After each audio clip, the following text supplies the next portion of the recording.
قراءة المسار الفني التشكيلي الفنانة سارة ظفر الله، وكذلك قراءة لجانب العمل الجمعوي في إطار الفن التشكيلي. أنا ما غنذكرش الأشياء اللي ذكرت، ولكن غنعطيها هي قراءة للشباب ديال الفن التشكيلي اللي هي تتعد وحدة من الشباب. أولا اللقاء اللي جا مع هذه الفنانة التشكيلية ظفر الله جا في فضاء بن علي الرباطي اللي تيتواجد حدا مسرح محمد الخامس خاص بالفنانين التشكيليين، وبحكم ان الجمعيه اللي قايمه بهذاك الاطار رباط الفتح تتفرض علينا جوج ديال الفنانين التشكيليين اللي يعني طلبه او كذا التوجيه ديالهم، وكانوا تيجيو مجموعه ديال الشباب وكذا وتيتشاوروا معنا، وكانت من ضمنهم ظفر الله ماشي كمشاركه في الورشات ولكن كزائره، وتلاقينا وكانت في واحد الظرف اللي يعني في العمل الجمعوي انها بحال وقع لها فوتور. وتتعرفوا بان الشباب ملي تيبداو العمل الجمعوي تيلقاو بعض الاصطدامات من الاداره. هادشي ما تيعنيش بان الاداره ديالنا المغربيه خايبه. السلام عليكم، سارة ظفر الله، فنانة تشكيلية ورئيسة جمعية أجيالكم للثقافات والفنون والتنمية. اليوم كنحضر في المقهى الثقافي المنظم من طرف جمعية زوايا صالون إيمان الوطني، اللي هي صديقة عزيزة عليا وصديقة الصداقة ديالنا امتدت 7 سنوات، صداقة فنية متينة، شاركنا في عدة أنشطة مع بعضياتنا. وهذا اللقاء اليوم ما جا إلا هو تتويج عن الخدمة اللي خدمناها هذا 7 سنين في المسار ديالي كفنانة تشكيلية وكرئيسة جمعية أجيالكم للثقافات والفنون والتنمية بمدينة مشرع بالقصيري. كنشكر الحضور، كنشكر الأستاذ عثمان الشملاني، كنشكر الأستاذ خالد غزالي، سعد كبير رقاقنا، السي محمد قرماد، طريق الكناش، الفنانين العيشاتي، الناس كاملين اللي جاوا ساندوني، كنشكرك معها. كلكم حسستوني اليوم بواحد القيمه ديال الخدمه ديالي، ما مشاتش هباء، ما خدمتش، ما كانش غير مضحيه بزاف ديال الحوايج في سبيل الفن والعمل الجمعوي غير هكاك. اليوم اثلجتوا الصدر ديالي بالحب ديالكم، وشكرا لكم بزاف، وان شاء الله لينا لقاء اخر معكم. الاعمال الجمعويه والاعمال الفنيه.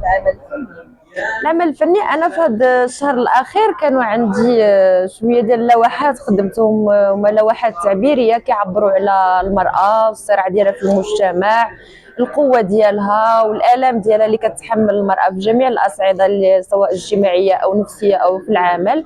وبالنسبه للعمل الجمعوي، حنا كجمعيه اجيالكم للثقافات والفنون والتنميه هذه السنه كنشتغلوا على البرنامج السوسو الثقافي انا المبدع، مدعم من طرف المبادره الوطنيه للتنميه البشريه بعماله اقليم سيدي قاسم. وعندنا شراكات مع مندوبيه ديال الشباب ومندوبيه ديال التعليم والتعاون الوطني بالاقليم.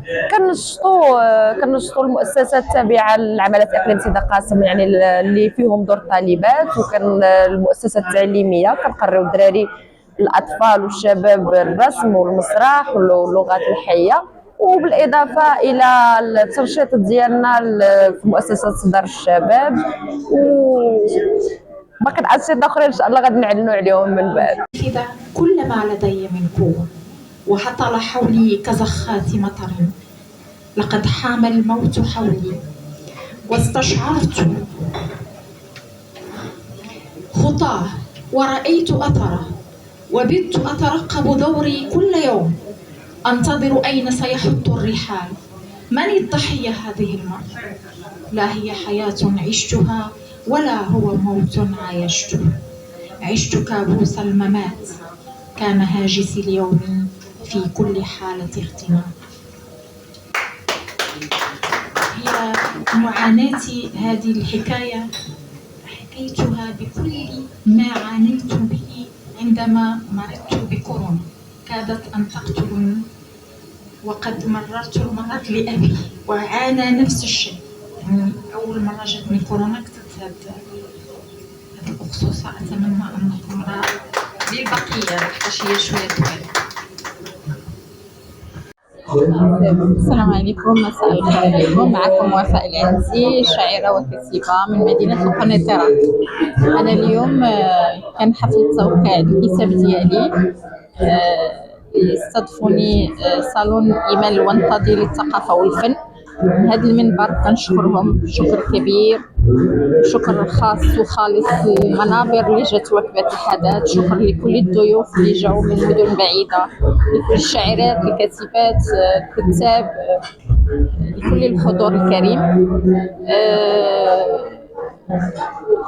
مضمون الكتاب هو عبارة عن أحاسيس، عبارة عن مواقف عشتها وتعيشها مجموعة من النساء الفتيات.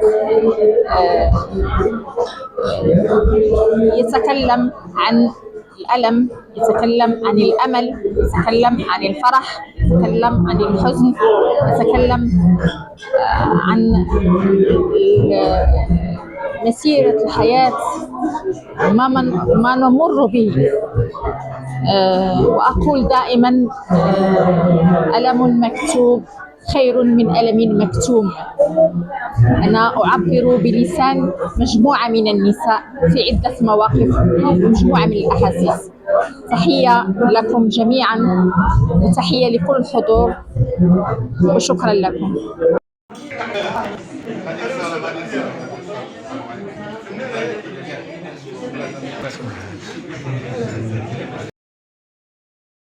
صاح اسمه. شكرا. عبد الله بكراوي، عضو صالون إيمان الونطدي للثقافة والفن. اليوم كنخلدوا واحد الحدث ديال توقيع كتاب اللي هو عبارة على خواطر ديال القاصة والروائية والفنانة الأستاذة وفاء العنزي، وفي نفس الوقت معرض ديال تشكيلي ديال الفنانة سارة ظفر الله. صالون إيمان الونطدي هو عبارة على واحد الملتقى يحاول أنه يجمع ما بين الكلمة وما بين النغمة وما بين اللون. الآن حنا في الدورة 11 أو 12 ديال هذا الملتقى هذا، اللي كيتشرف بحضور نوعي ديال مجموعة ديال المهتمين بالحقل بالمجال الثقافي بمختلف مكوناته، واللي كيأكد على أنه المغرب الحمد لله بلد اللي هو زاخر بالمواهب، زاخر بالعطاءات، واعدة وناشئة. والصالون هو دائما كيسعى أنه يفتح المجال من أجل خلق فرص للتلاقي ما بين الجمهور، ما بين محبي المجال الثقافي وما بين المبدعين، الناس اللي كيشتغلوا في هذا المجال، في هذا العمل هذا. إيمان الونطدي، رئيسة جمعية الزوايا وعضو صالون إيمان الونطدي للثقافة والفن. اليوم كنحتفيو بجوج أسماء في الساحة الفنية. عندنا الفن التشكيلي وعندنا الكتابة والشعر والخاطرة أيضا. عندنا سارة ظفر الله، فنانة تشكيلية من مدينة مشرع بالقصيري، التي نفتخر بها كامرأة جمعوية، كامرأة تناضل من أجل المرأة من خلال رسوماتها التشكيلية ومن خلال نضالاتها المجتمعية أيضا بما تقوم به بمدينتها مشرع بالقصيري. وأيضا وفاء العنزي، شاعرة وفاعلة مجتمعية أيضا وسياسية أيضا، نفتخر بما تقوم به في مدينة القنيطرة وضواحي مدينة القنيطرة. لنا شرف أننا نهتم بمجالات متعددة ومتنوعة هنا بالصالون، من حيث السينما، المسرح، التشكيل، الشعر والرواية أيضا. وسعداء باستقبال ضيوفنا سواء الجدد. كما لاحظتوا أن الصالون الحمد لله في موسمه الثقافي، افتتاح موسمه الثقافي، شهد حضور متميز ومتعدد من جميع أنحاء المغرب. وشكرا.